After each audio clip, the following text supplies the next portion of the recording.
For the past few years, I'd been grappling with the aftermath of this whole situation, replaying it over and over in my mind through vivid daydreams, sometimes even waking up in a cold sweat at night. I can still feel her. I can still smell her. I can still hear her. I can still taste her. Jay and I first connected when we were young adults. A mutual friend set us up, back when the internet wasn't a thing yet, so I had no idea what she looked like. I was 19, she was 18. We spent weeks talking on the phone for hours at a time. I liked her, really liked her. She had great conversation, loved sports, and like me, was into martial arts. She was sweet. She was articulate. She was bold. When we finally decided to meet, it was nothing big, just a simple meetup. But the moment I saw her, I knew. Love at first sight. She had these big brown eyes, perfect mocha-colored skin, and full, juicy lips. She was short but had this strong, athletic build.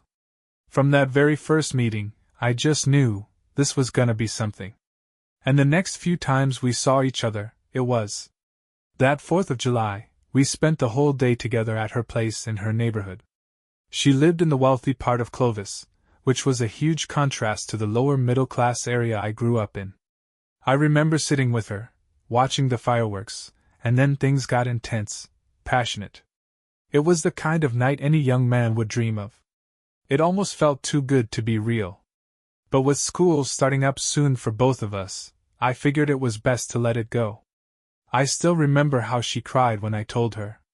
And yeah, I won't lie, it made me feel like complete shit. A year passed. I moved out of my mom's place and got saved. By then, I was fully into church. One random day, I was meeting up with our mutual friend, Love, at a local basketball gym, and there she was. Still just as beautiful. She was there with some guy, looked like her high school boyfriend.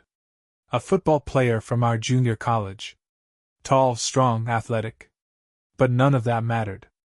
Because once again, it was on. I invited her to church, and she came. I was trying to keep things cool, trying to stay on the right path until I got married. But the more time we spent together, the harder it became. Eventually, I gave in. I asked her why she was always so bold about us, about everything we did. And she gave me a line I'll never forget. I just want to be in touch with what makes me feel good. Before long, she was practically living with me. We had the best time together. Every time I saw that black Pontiac on Dubs pulling up, I knew it was gonna be a good night. She was with me everywhere. Work. Church. Kicking it with the homies. It felt right. I liked taking care of her, making sure she was treated well. But then, out of nowhere, it all just stopped. I waited for her to come home one night, but she never did. We had talked a few times about some guy she was making music with, but I never thought it was that serious. I loved her, but deep down, something always kept me from trusting her completely. Days passed. Then weeks. And things just weren't the same. I had a lot on my plate at the time, so I threw myself into my responsibilities, anything to keep my mind from spiraling. I knew I loved her, but I had to learn to live without her. That second round between us came to an end around September or October. She had met my whole world, my mom, my brothers, my sister. So being in Fresno, my hometown, became too hard. Everywhere I went, she was there, in my mind, in my memories. I couldn't escape it. So, in December, I made the call to leave. I packed up and moved to Las Vegas to be with my dad. And for a while, it worked. I started to forget. But then, in late April the following year, I had to go back to Fresno to grab some stuff I left at my brother's place. I stopped by Fashion Fair, one of our local malls, and that's when I ran into her again. She was still as gorgeous as ever. But this time, she wasn't alone. She had a newborn baby with her. At first, I didn't think too much about it. I was just happy to see her again. But later that night, the thoughts started creeping in. Was it mine? Why didn't she ever tell me? Had she cheated on me? Either way, it felt like I had dodged a bullet, and I knew I had made the right call by getting out when I did. But no matter how much time passed, my mind still drifted back to those days, wondering how things played out and if anything could have been different. I remember looking her up once, and from what I could tell, the guy she was with had won some kind of contest to have their wedding paid for by a local TV station. It was straight out of a movie, something you'd see on television and think, damn, that's unreal. She looked happy. And even though I had my own feelings about it, at the end of the day, that was all that really mattered. Fast forward about a decade, 2017. By then, I had traveled across the country, even left the US a few times. My marriage was on its last legs, and I was in full-blown player mode. No shame about it, I loved that phase of my life. My boys hyped me up for the way I was moving, calling me the real-life Bill Bellamy from How to Be a Player. Good times, no doubt. One day, my homeboy Love posted a video of a comedian dancing to Return of the Mac, saying that was me in a nutshell. And honestly, he wasn't wrong. But later that same day, I was sitting in my car, watching the rain hit the windshield in Dallas, when my phone buzzed with a notification. It was her.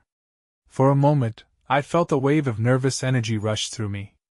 Then I pulled myself together and replied. We exchanged the usual pleasantries, and before long, she asked for my number. I didn't hesitate. Hearing her voice again felt good. We talked for about an hour, catching up on life. She told me her marriage was falling apart, that she was in the process of divorcing a man named Leon. I won't lie, I was surprised. But given the mindset I was in back then, I saw an opportunity. I told her she wasn't going to leave that man. From the outside looking in, she and Leon had the perfect life. Great careers, she was a nurse, he was a sheriff, beautiful kids, and a big house in a gated community. But the player in me knew exactly what she needed to hear. I'm gonna get in touch with what makes you feel good. And just like that, she was with it. No hesitation. That was our only call for a while, and then she disappeared again. But we both knew. It wasn't over. Jump ahead to 2020. Work had me back in California. I'm in the transportation industry, and when COVID hit, the opportunities were too good to pass up. About a week into being back, word got around that I was in town, and suddenly, women from my past, present, and even ones I hadn't met yet started popping up. And since I was still deep in my player ways, I wasn't turning down any fades. Then, just like before, she showed up in my messages. We swapped numbers, and just like that, it started all over again. She'd call me while I was at work, and I'd do the same. We reminisced about the past, caught up on the present, and vented about our marriages. I was in the final stages of my divorce, finally getting to enjoy my true freedom. She, on the other hand, was dealing with what sounded like a cheating husband, or something shady at least.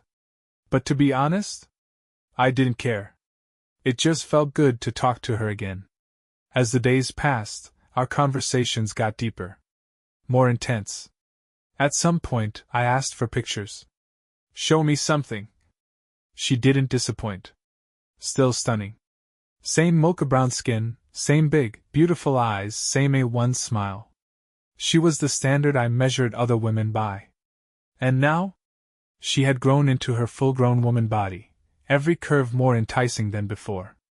I remember her asking me, "So when are we doing this?" I had to play it smart, but the fact that she was a travel nurse worked in our favor. We agreed, no meeting in Fresno. That wouldn't be safe for either of us. But anywhere else? Fair game. We set up a weekend rendezvous in Modesto. I booked a nice Airbnb, and she agreed to meet me there. I won't lie, I was nervous. I got there first, set up shop, and made sure everything was right. Flowers, candles, the whole romantic setup. When she finally arrived, fresh off work, she still looked amazing, even in her scrubs. The second she walked in, we embraced. She still smelled the same. She went to freshen up, and about an hour later, she stepped out wearing a short silk robe. For a second I froze, took me a minute to pull myself together. But I snapped back into it, poured us some wine, and we made small talk. Then she mentioned her back was bothering her and asked me for a massage. I knew exactly what that meant. The next few hours? Let's just say I put in work, gave her every bit of me, in every way imaginable. Her touch? Perfection. Her moans? Music to my ears. Her taste? Unbelievable. I remember in our early conversations she used to brag about how no one could keep up with her, not even the younger version of me. Back then, she wasn't wrong, but times had changed.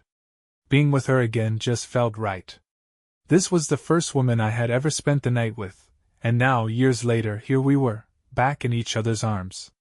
After going at it for what felt like forever, we finally collapsed onto the bed. The ceiling fan hummed above us, stirring the cool air.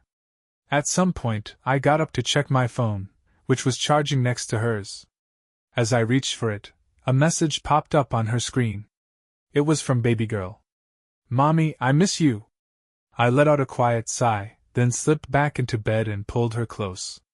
I wasn't going to let the outside world intrude, not when everything I wanted was lying right there beside me. Day 2. I got up early and made us breakfast before she had to leave for work. While I spent the day relaxing, she was texting me, counting down the hours until she could come back. That feeling? That anticipation? It felt good. It felt right. It felt like home. That night, we picked up right where we left off. At one point, she turned to me and asked, "Do you think I'm the one who got away?" I avoided answering at first, but she pressed me. Eventually, I gave in. "Yeah," I admitted. "You were." The next morning, as we cleaned up, I caught her looking at me, soft, affectionate, almost like she was seeing a future that neither of us had dared to speak about. And maybe, just for a moment, I saw it too. A bottle of wine spilled, and we used an extra towel she had brought to clean it up. Once everything was packed, we said our goodbyes and returned to our separate lives. It had been good. It had felt right. Back to reality. That whole week, I couldn't stop replaying the weekend in my head. Every detail, every moment, every touch, it all played like a highlight reel in my mind. One day, she told me about a conversation she had with her husband. Apparently, he had gone out to her car and noticed something off. He asked her, "What's that smell?" She played dumb. "What does it smell like?" His response? "Wine and sex." I couldn't help but laugh. She laughed too. It was all good. At least for now. The shift. As the days passed, we started following each other on social media.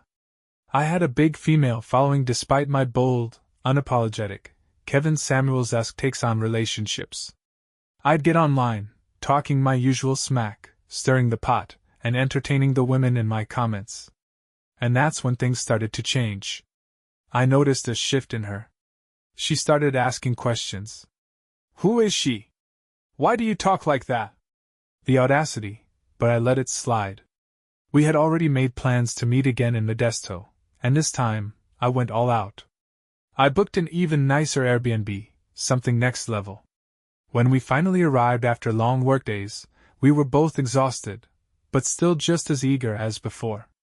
She went upstairs to shower while I stayed downstairs, kicking back with a bowl of vanilla ice cream, watching New Jack City.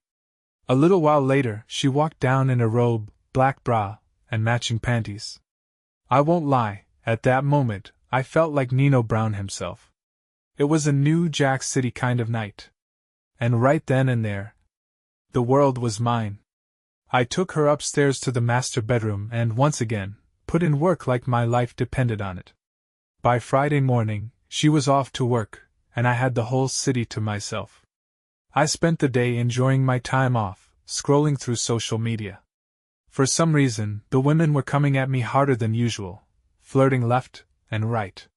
But I brushed it off. As complicated as this situation was, I still respected her enough not to entertain anyone else, at least, not while we were in this space together. That night, as I watched myself in the mirror, gripping her hips, taking what was mine, her phone started buzzing. She caught my gaze in the reflection, and for a brief moment, we just stared at each other. The next morning, something felt different. We still fucked, but the energy had shifted. The goodbye wasn't like the last time. It felt colder, distant. And for a second, I thought maybe this was it. The breaking point. A few days later, she called me out of the blue. At first, I thought she just missed me, but nah, she was asking questions. She wanted to know about the women on my social media. I damn near laughed. I had just about reached my limit with the one-sided possessiveness on her end, so I hit her with the realest question I could ask. How you gonna be mad at what I do, knowing you go home to another man every night, baby? Silence. Neither of us said a word for a while.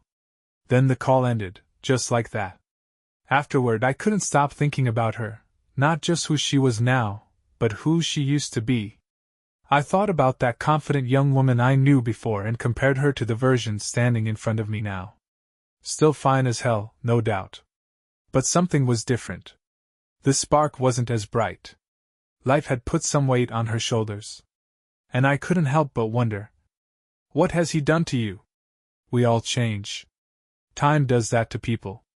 Maybe I was naive, thinking we could just pick up where we left off back in '05, like no time had passed.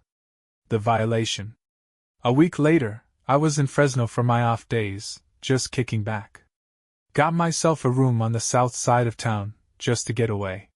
She hit me up. Where you at? I told her. You're not far from me, and I'm horny. I should have known better. I should have shut it down. This was breaking the one rule we had, never meet in Fresno. But in that moment, I didn't care. She pulled up in these black and orange Nike tights with a matching sports bra, looking fine as ever. And just like that, it was on. This time, though, it was quick, maybe 30 minutes tops. No drawn-out romance, no extra fluff. Just raw, urgent lust. Afterward, I walked her out to her white BMW, watching as she backed out of the parking space. And then, a Fresno sheriff's car rolled through the lot. Tinted windows. Slow drive-by. My mind started racing. Was she being followed? Sheriffs don't even patrol this area. What the hell were they doing here? At that moment I knew. This was going too far. The end of the road. A week later, we met up in Modesto one last time. We were both exhausted from work, but we still made it happen like usual. It was good. It always was. But the thrill? It was gone. After that weekend, she just disappeared. No calls, no messages. Nothing. I'd be lying if I said I didn't think about her. Even now, she crosses my mind from time to time. But I know it ended the way it needed to. The truth is, I was still in love with that woman. But I also knew, deep down, I could never fully trust her. Some things are better left in the past. And this was one of them.